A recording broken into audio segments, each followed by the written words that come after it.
And so the title is Teaching Online, Thoughts on Constructing and Teaching Online Courses. And my presentation has 3 parts. In the beginning, I'm going to talk about the actual process of building a course that can be offered online. The second part is what it's like to teach an online course as compared to a face-to-face course. And then in the third part, I'm going to introduce some of the technologies that I use in my classes to provide either synchronous or non-synchronous interaction, but also to create content for the classes online, like lectures and things like that. So if you have a question during, just raise your hand or scream or something like that, so I can take questions anytime. About my research, my research area is the 18th century, like I work in the Enlightenment period, not necessarily on second language acquisition explicitly, although I have done work in that. And I thought this picture actually kind of fits for this concept of teaching online. You know, it's totally different. The world as we know it is inside the bubble, and in going into this online realm, I've kind of been peeking my head out there to see what other options there are for creating pedagogically sound courses to deliver content in a distance format. Lots of really good things out there. There's also some pitfalls and some things that are a little bit challenging, and so I want to try to address those. Let's see. The first step in constructing an online course, if it's not one that is currently built already, is getting in touch with the Extended University or New Media and Extended Learning. Becky Adams is here from that department, and I've worked with her quite a bit in my in this process of developing online courses. They're extremely helpful. What they do is they assign you a course designer, and that person will be responsible for the technological aspect of the course. You can do as little or as much actual work with the technology side as you'd like to. What they do is they sit down with you in the beginning and go over your learning objectives for the course, like what it is you want to achieve with the students. And the key to constructing a course online is trying to figure out the best ways to achieve those goals. That might be different than a face-to-face course, but focusing on that pedagogical goal and then making that the basis of your choice in technologies and things like that. Let's see. I've found out in my online courses it's really valuable to have the courses be very predictable for the students. That means assignments in my courses are always due exactly the same days and exactly the same time every week. The assignments are almost always exactly the same type of assignment too. And so once they get in the rhythm of the course, they kind of know ahead of time when they're going to have to work, when they're going to have to put some time aside to spend time in the course. And one thing that I've learned the hard way, I guess, is to construct the courses in a very linear fashion. And I'll show you an example in just a minute.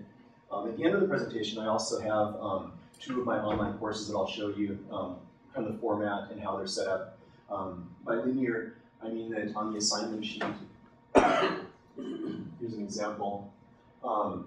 You have it set up so the students can work from top to bottom. They just kind of, in this course right here, this is German for Reading 508. You can't really read right there, but it says by Tuesday at 9 p.m. And then there's a bullet point list of things they do. By Thursday at 9 p.m., there's a bullet point list of things to do. And then these links over here on that side are where they can click to find the assignment drop boxes or links to media. Like here I have a grammar presentation.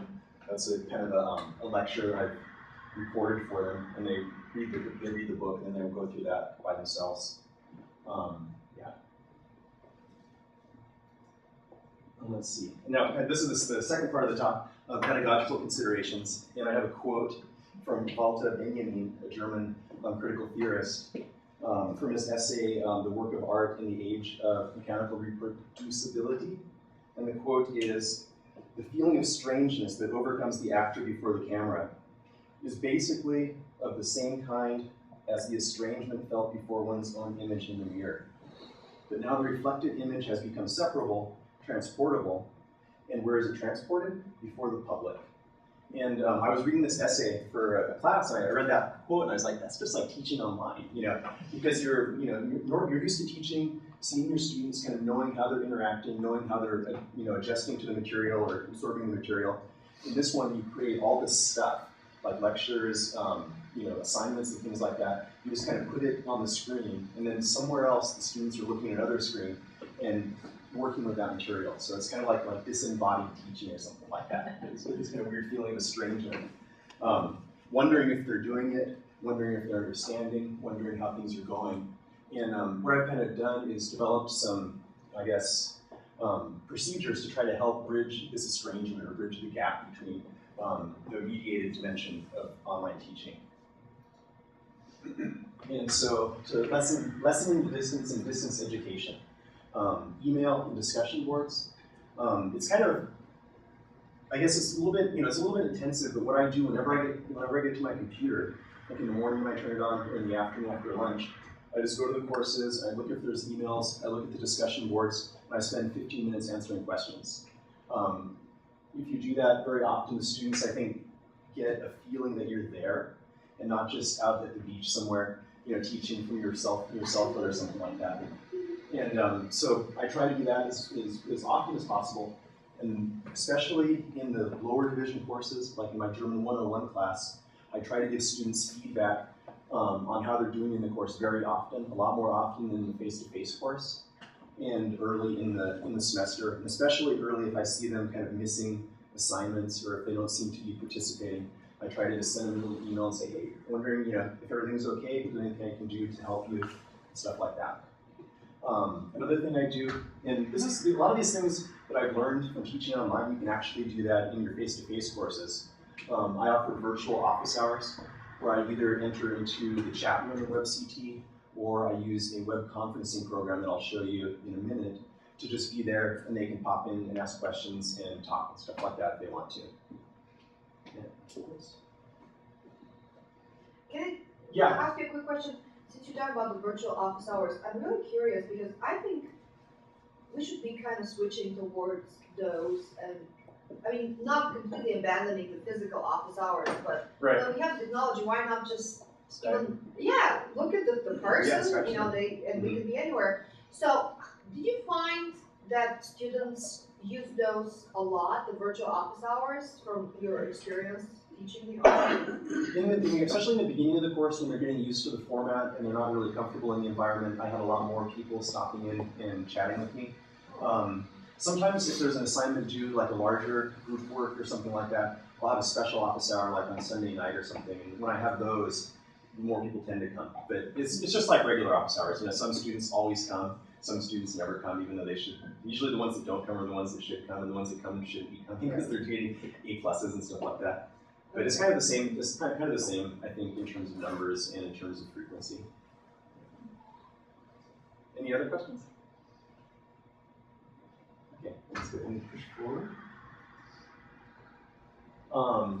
And one thing I've also done is I'm trying to always do this, I think, in the online courses especially, but it's something that I've been kind of integrating into face-to-face courses too, is trying to offer, there's different learning styles, and in the classroom we try to speak to the different learning styles by having visual content, by having lecture, by having discussion.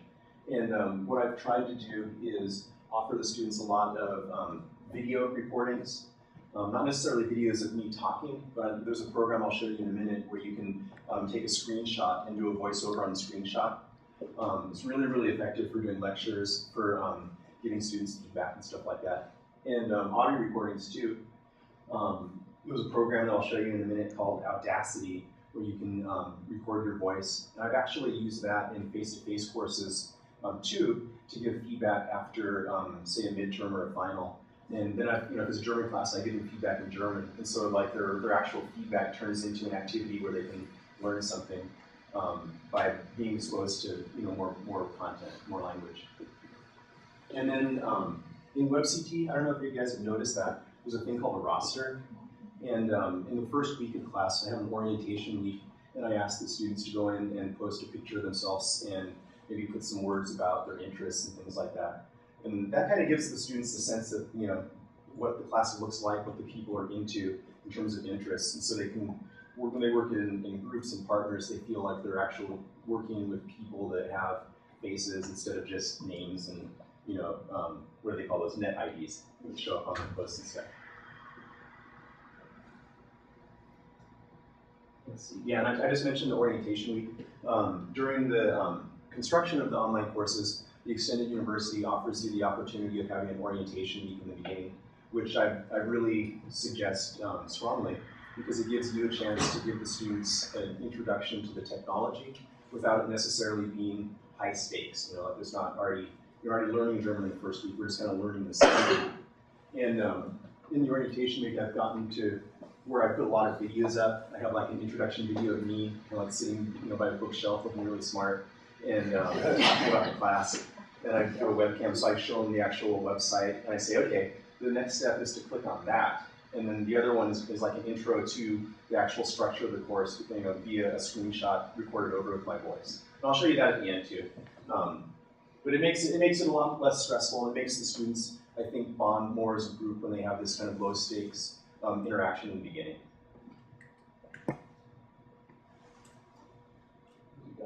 Yeah, one other thing that I've really gotten into, especially in my German for Reading class, but the German 101 class actually has on a weekly basis collaborative interaction. The group projects I tried this time for the first time in my German for Reading, and I asked the students to kind of give me feedback, like, what did you think about it? And they're like, oh, it was really cool because I actually got to interact with people and got to know them more, and it made the project of learning to read German a little bit more of a social event instead of just one-on-one with the computer and their dictionaries and stuff like that. And so it can be a little problematic if you require synchronous communication via web conferencing to get students to be able to sync their schedules together. One way I've gotten around that is I offer myself as a discussion partner during my office hours or in the evening sometimes. And we also have a CAPS tutor in the German 101 class that is available for a certain number of hours a week, and students can chat with that person too. And so once they get, it's the CAPS I put on there too. It's actually a really good way to kind of give the students a chance to work with different people too. Can you tell us a little bit more about a project like that? Oh, sure. Like in the German for Reading class, the collaborative projects are translation projects, where I give them a text, usually about 2 pages, and the students have, one time I had it with 4 people in a group, which was really cool because the students got to work with lots of people. Each student translated 1 paragraph, and they circulated their paragraphs and proofread the other one, like kind of looked over it and suggested different translations and things like that. And then at the end, they had to put them all together and either meet as a group in person or do it via email or something like that, or chat, to go through the whole thing, put it together in one document, and submit it that way.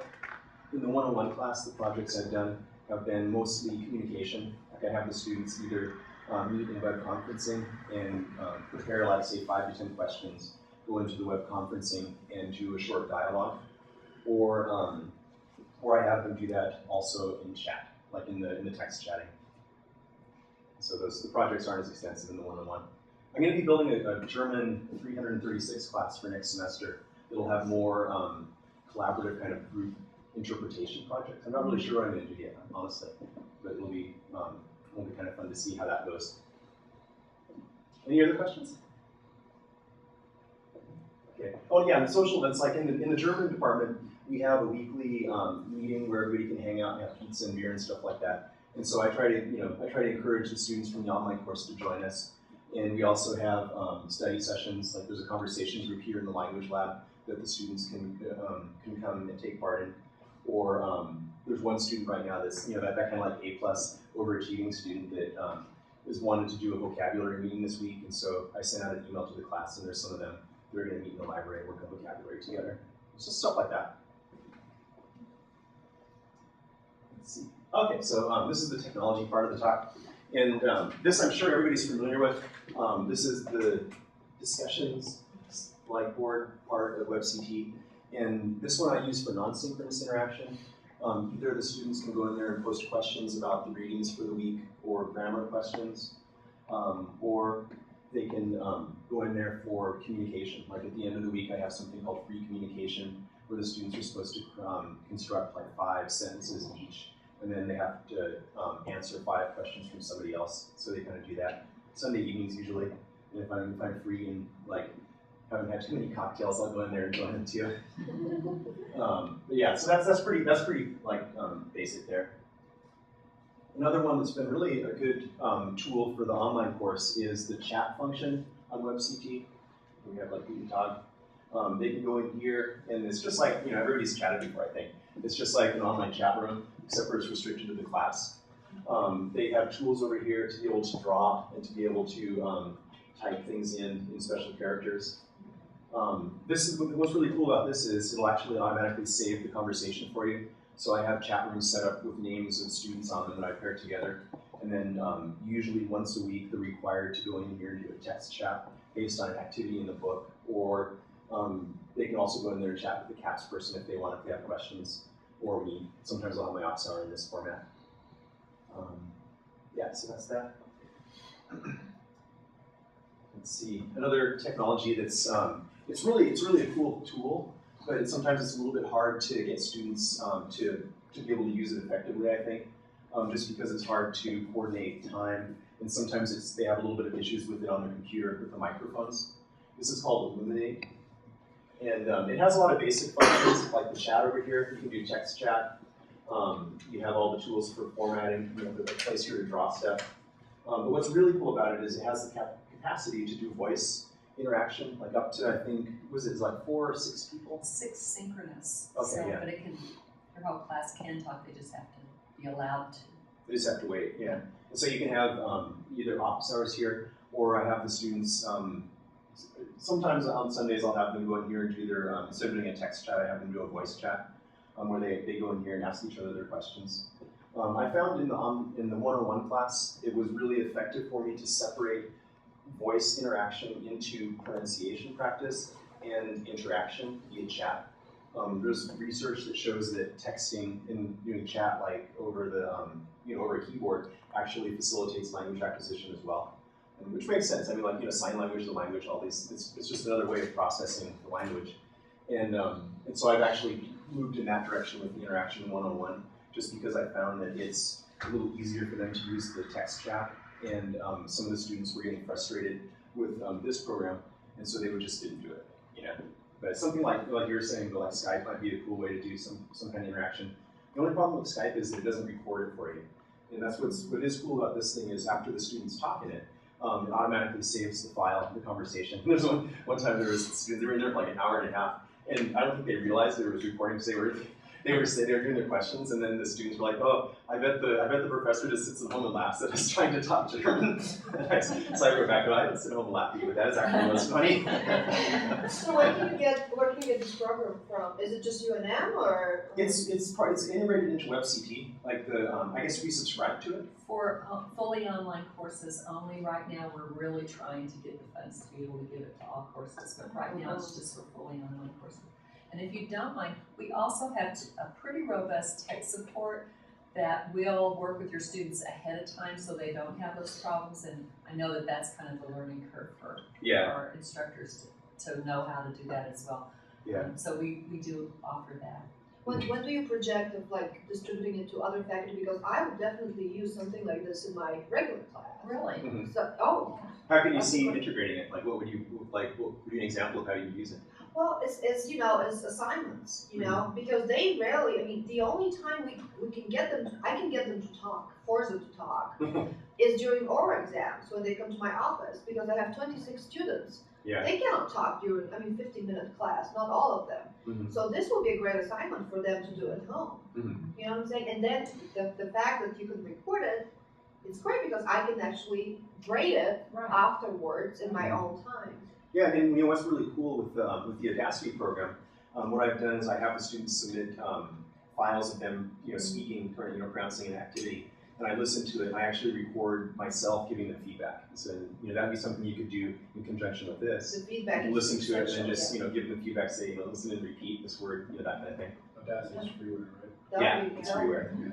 Oh, Audacity is free. This is still tied up to the okay. Yes. Audacity is it's just a program they made. It's freeware. You can just go on the internet And download it. And we have it in the labs too. It's on all the computers. So. It's pretty good. Oh, I can just download it. Yeah.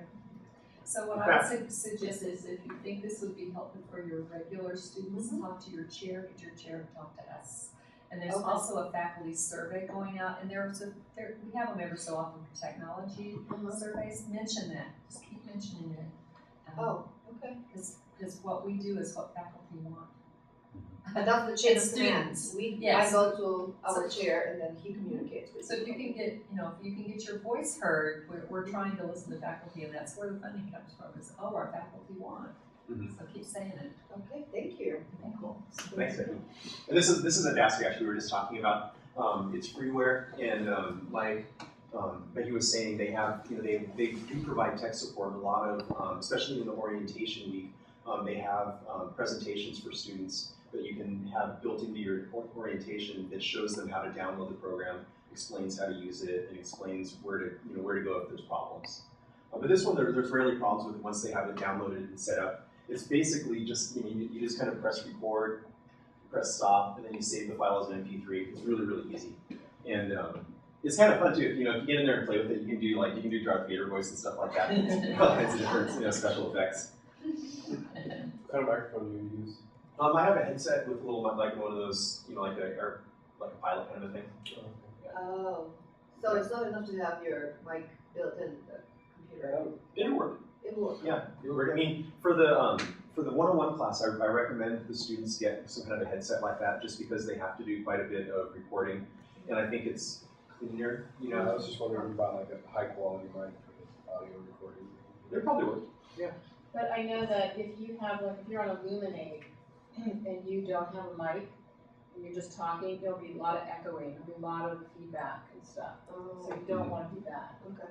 Yeah, the Illuminate is a lot more touchy, and I've had recordings where it has a lot of kind of like feedback coming when the students try to use a regular microphone instead of a headset. Because you're having interaction. That's where the feedback comes, is because you have two people talking and listening. So that's what they had headset just as a simple solution. Yeah. And where do you get a headset like that? Oh, anywhere like that. You can get them online. Radio Shack or something? Yeah. Yeah, Radio Shack, or even at the bookstore at UNM, they have some. It just goes into the computer. Actually, I would have brought mine if I would have anticipated a question, but they're really not that expensive. I mean, for $30, you can get a really nice one. Over in Nob Hill at that, what's the name of that computer store there? I don't know. If it was in Nob Hill, the store they have. I got this there too. The lady was like, I got it, and she was like, oh, are you going to be getting a presentation? And I said, oh yeah. But actually, I got to play with my cat. So this is the first time it's actually having, it's real use. Swiftly is real use. Okay, and this is a really cool program. This is the one that I was talking about, where you can do a screenshot and then voice over while you're, while it's recording the screen. It's called Camtasia, and this one is like really easy. You just press record the screen right there, and I'll show you some Camtasia recordings in a minute on the website. But at the end, you can also save it as an MP4 and then upload it to the website so the students can watch it. So it just films your desktop, whatever's going on your screen. Exactly, yeah. Like here you can see I had like, a Word document open. I had like my PowerPoint open and stuff like that. Is that free widget? No, this one, I'm not sure how much it costs, but I got it from Extended University. Like I checked out a laptop from them that has it on it. Yeah. It's a UNM price, and I think it's just over 100. I believe. It's over 100, yeah, like 125 or something. It's a nice investment. It's really, I mean, I would buy it if I didn't, if I didn't have the opportunity to use that laptop, because it's a great program, and I use it, for creating content for the online courses. But it's also really cool to be able to, say you're doing a lecture face to face, and at the end you're like, oh, we should have said that, or I should have looked at these notes, or looked at this quote or something. You can just kind of throw it on a Word document, do a voiceover on it, and you can post it to WebCT where the students can go check it out. Where do you post stuff like that? Where would you put something like that on CT? I'll show you in just a minute. Okay. I have some courses I'll show you. Okay, and then this is something that's it's what I'm using in the 101 class to kind of get the students to have real-time feedback on their pronunciation. It's called Tell Me More. This one is a web-based program that the students have to purchase an access card for. It's available in lots of different languages, but basically what they do is they see a word and they see a voice pattern, and when you press on that, it has a native speaker saying the word, and then the students repeat the word after that, and they'll, right down here, they'll see their voice pattern so they can compare it to the native speakers. That's so cool. And then over here, there's a little score comes up, and it's scored from 1 to 7, and anything like 2 or above, that means that if someone was really trying, they'd be able to understand them. If you had a good-willed native speaker listening to you, they'd understand you. And they have, it goes from word level, actually starts at the morpheme level, it goes through words, and then it has whole sentences as well too, so the students' friends get to practice sentence melody and stuff like that. But this one, it's online, and Do you sign up? yeah, you have to get an access card. Which language do you work in? Chinese. because we're going to be getting the Chinese Oh. probably either in the spring or coming fall. They're not, it isn't complete yet in the online version, but I can let you know when it comes in. Oh, Yeah, and the students basically get the access cards at the bookstore, at the UNM bookstore, and they sign up on the website, and they choose their language and level and stuff like that. And then what I do is I have them, like, they have to go in there and work in it for like 2 hours a week, and I can go in and check how long they spent working in it. I can also see which activities they did, what their success rate is in terms of pronunciation, and all the, down to even like, the single activities and stuff like that. So it has a really nice reporting system for how the students are doing. But you're the one actually coming up with the activities and the exercises and the words they're supposed to report, right? They're not built in. They're actually built in there. Oh, But they are? they have it organized by topics. And so what I do is I choose a topic. And, it seems they can customize content for us if we wanted to have it really tied to our textbook. But I tried it this way, and the students actually like it because they get different vocabulary, they get different kinds of things that are not in the textbook. And so I choose the topics that go as closely to the topic of the chapter. But then there's a little bit of overlap in different areas too. This is impressive. I'm sorry. This is impressive. It's nice. Yeah, it works really well too. We've been doing it for 3 semesters, and at the end of every semester, I have students fill out an assessment what they think, how they think it helped their language acquisition process, and the students are giving a really good review. Yeah. And do you require that at the beginning of the semester as something they have to buy the textbook, they have to have Yes. this access card? Yeah, there's the textbook, there's the online access card for this, and there's an online workbook they have to have access to as well. Is it free, the access card, or not really? But more, the thing is, we're, in the department, we're talking about using this for all of our one-on-one classes, even the face-to-face ones for pronunciation practice. The idea behind it is, if it works good, the more licenses we as an institution buy, the cheaper it'll be for the students. Okay. Yeah, right now it's like $30. If we get to where we're ordering more, we can get it down to even like $20. And it's not for the semester, it's for a 6-month subscription, so that it goes longer than the semester. Okay. Any other questions about that? And they have it in most languages. They're working on getting online content for some of the more exotic languages right now. Okay, so like I said before, at the beginning of each of these courses, you kind of sit down and think about your learning objectives. For German 508, my learning objectives were vocabulary building. 508 is basically German for reading. So it's a course for graduate students where they are supposed to be able to, after 2 semesters, decipher academic German, so further research. So they need to have vocabulary. They need to develop reading and translation skills. Obviously, they're going to have to learn about the grammar of German. And then part of the course is also some kind of cultural background knowledge about Germany. And this is where I think the whole thing is going to fly apart here. Let me try and click on this and see if it opens up the web page.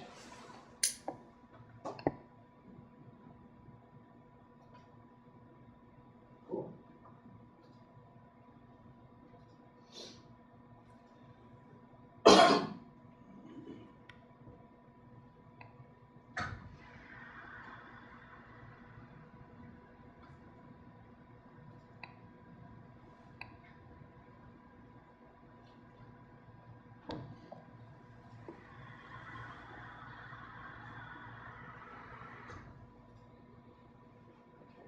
So this is the way the online course for my German 508 looks.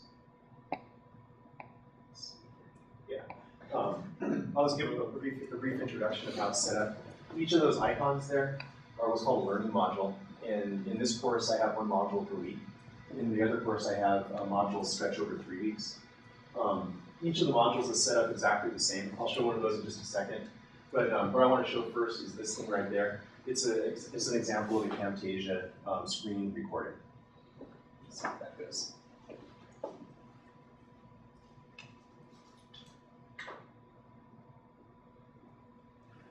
Hello, and welcome to German 508 and 509, German reading for graduate students. The purpose of this course overview presentation is to introduce the structure of the course to you and show you where everything is, in order to kind of facilitate that without making us too overburdened with translating German already in the first week. I hate hearing myself when I'm recording. So we'll go ahead and work on that, and I'll walk you through the course intro, and then also the first week of normal content, to class. So the structure of this course overview module for week 1 is to kind of give you an intro to the structure of how the course is going to be set up as we progress through the weeks. And okay, so that's an example of one of those. The question that you had about where you upload these, there's a thing called the Media Manager in WebCT, and there you can go and click on that to just upload either sound files or video files. So I don't need somebody else to do that for me, I can go in there. Yeah, there's, and like I said at the beginning, over at the Extended University, the course builders, they're very, they'll do stuff for you if you want, but sometimes like this, I prefer to do it myself because then I can do it whenever I want to. Yeah. And so yeah, so this is that part. This is what I'll do. Let me look at this week right here. This was week 2 of the course, and this is the first week where we're actually working in German. Over on the side there, you see all the different links for items. There's also presentations. Those are all Camtasia presentations, which are basically lectures for that chapter. And so, Can you show us one of those lectures? yes. Let's see. Greetings, and welcome to the very first grammar presentation for German 509, German for Reading Knowledge. This presentation will cover Chapter 1 in the textbook German for Reading Knowledge.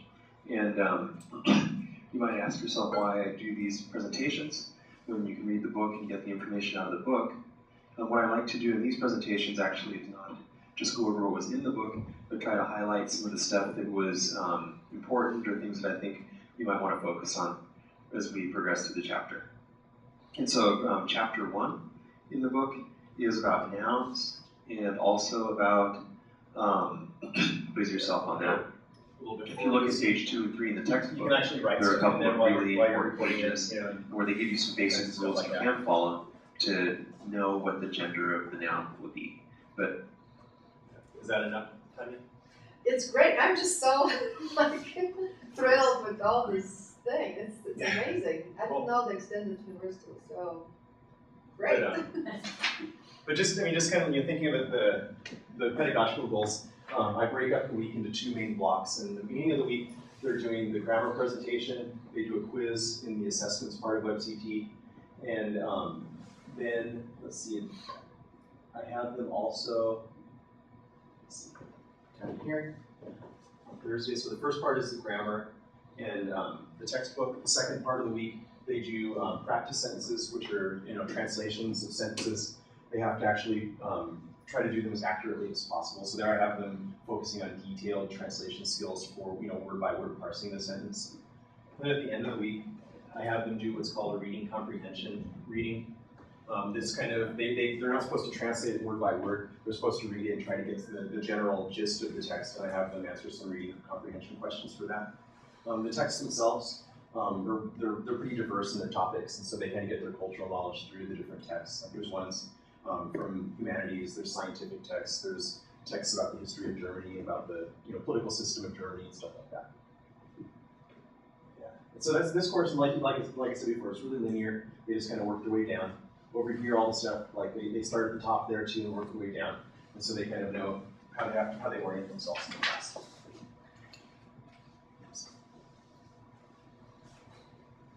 And then we'll go over to 101. This one is, like I said, it has modules that go over 3 weeks each. Also, I had a video here of me, like actually my face, with webcam, kind of showing them the course and saying, okay, next you're going to go click on this orientation, and then you're going to click on the orientation video there. I have exactly the same type of thing in this class that shows them the layout of the web page. And also, I'll show you this one too, just because this course has a lot more technology involved in it than the 508 class. And so if we look over here on this side,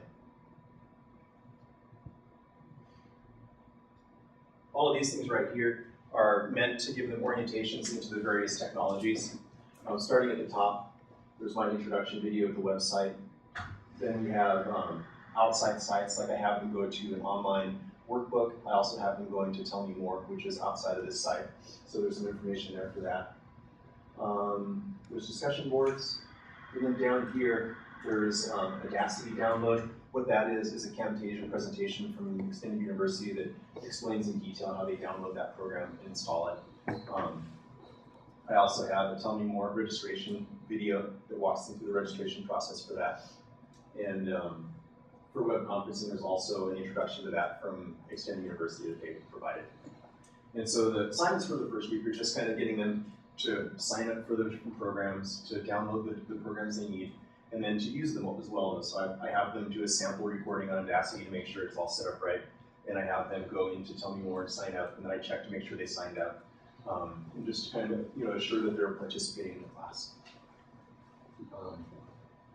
Let's see here. Is there any questions about that? So is Audacity like incorporated into the WebCT, or it's a completely separate It's completely separate. program? So it's a separate icon on your computer. It's Exactly. not okay. Yeah, it's not inside of WebCT at all. Okay.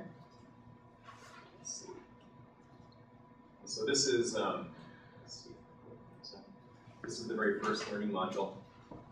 And like I said, it's divided into 3 different weeks. There they are.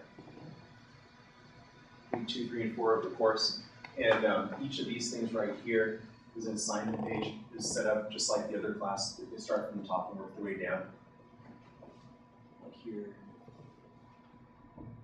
You'll see them by Wednesday in this course. They do all their grammar work. They're supposed to read the book. And I don't have as many grammar presentations on Camtasia for this course because I didn't have it yet when I made the course. But it would be something that in the future I might try to integrate more of. Then by Friday, they do most of their interaction.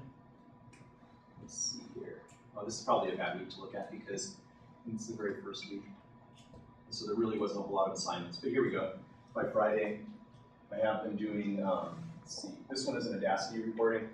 And then that one right there is a video in the workbook. But generally, there'll also be a text chat activity. So 1 voice recording, 1 text chat. And then by Sunday, they do the pronunciation. Tell Me More. And the free communication on the discussion board. So that's kind of how that one's set up. And this happens every week regardless. I mean, Yes. you just have this organization, the structure, and they know every Sunday they do this. Every Friday they do this. So it's very predictable. Yeah, it's very predictable. And in the beginning, I had this course set up by topics, and that was a little bit more confusing for the students because they'd have to, from each topic, they'd have to do a little bit, so they'd have to scroll up and down all the time. It was, looking back at it, I'm sure it was very, very disorienting for them. So what's the difference between Illuminate and Camtasia? Well, the Illuminate is for interaction, for like synchronous interaction between people. The Camtasia is just for doing screen recordings. Okay. Yeah. And in Camtasia, you can also upload a PowerPoint presentation and then do a voiceover for that. So it's kind of cool.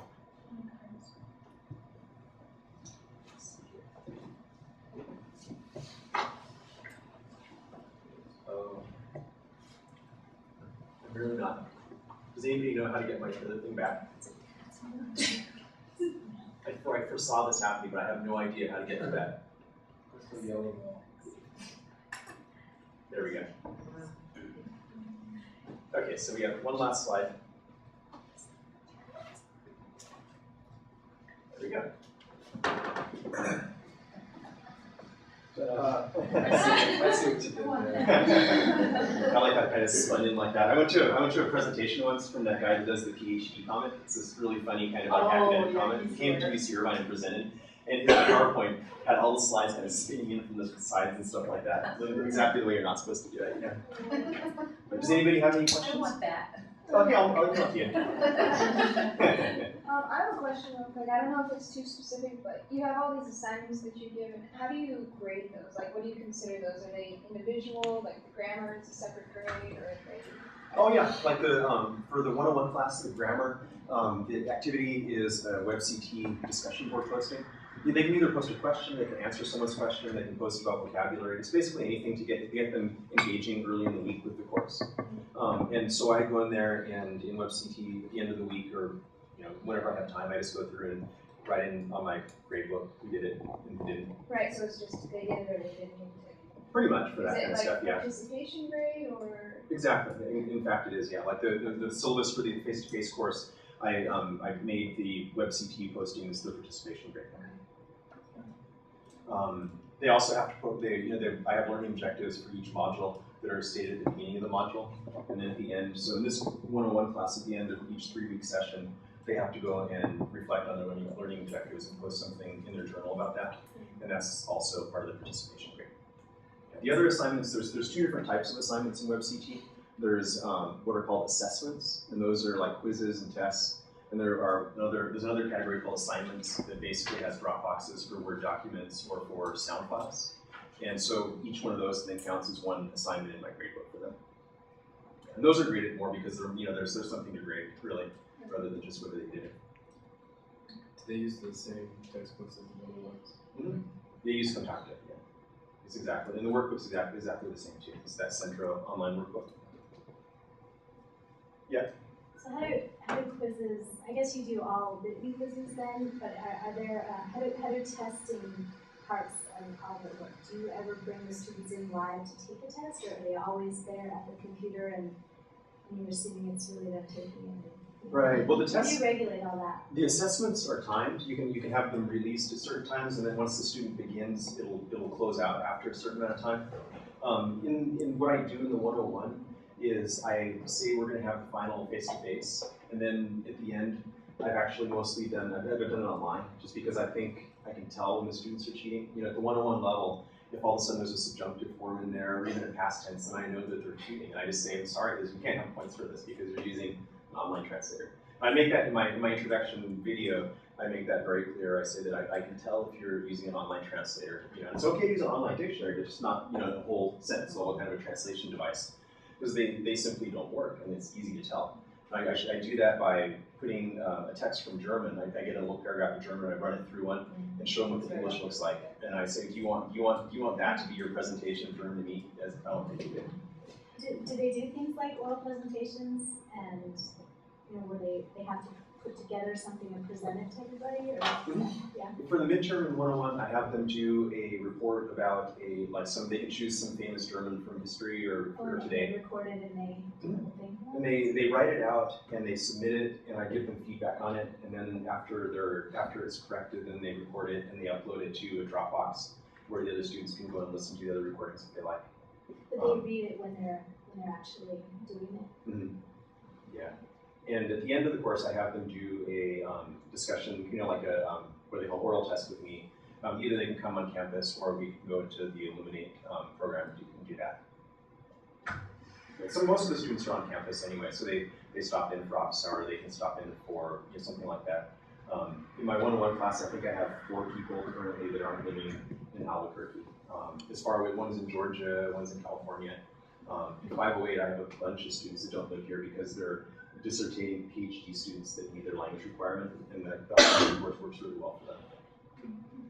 So can I ask, how do you motivate students? It's very hard, even in face-to-face classroom, to really keep students being motivated and passionate about what they learn. But in entirely online course, it's probably even more challenging. It is, and it's like what I try to do is, like I said at the very beginning, I try to give them feedback really, really quickly.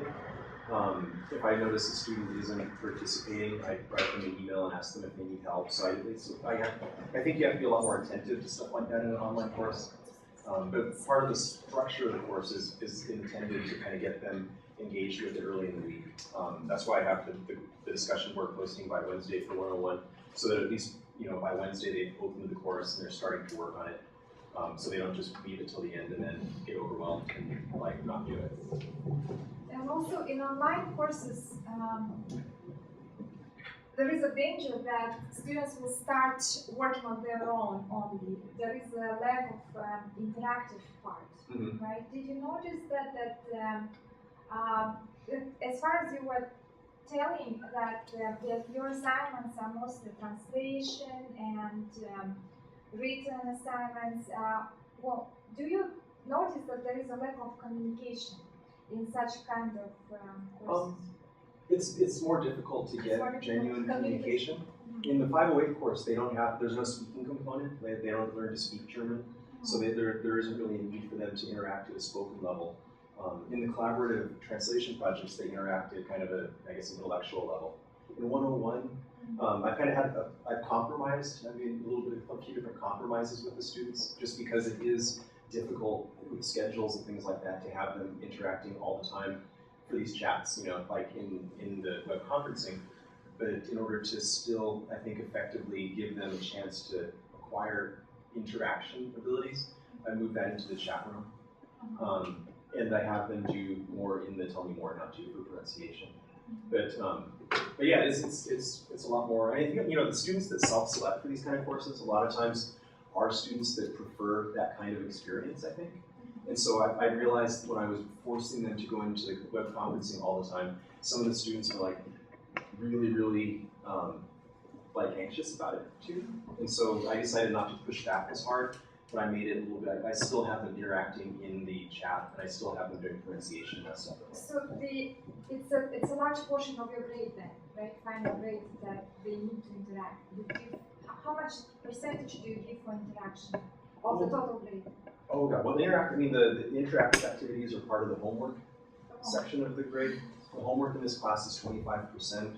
Probably, I'd say maybe 50 or 60% of the activities in that category are either text chats or voice assignments. The voice assignments aren't really that interactive, aside from the fact that they send them to me and then I give them feedback on it. So it isn't a giant part because it's really difficult to make that happen. And so I place more emphasis on the things that the online environment enables. So like the tell me more, voice pronunciation activities and the kinds of like workbook activities and things like that.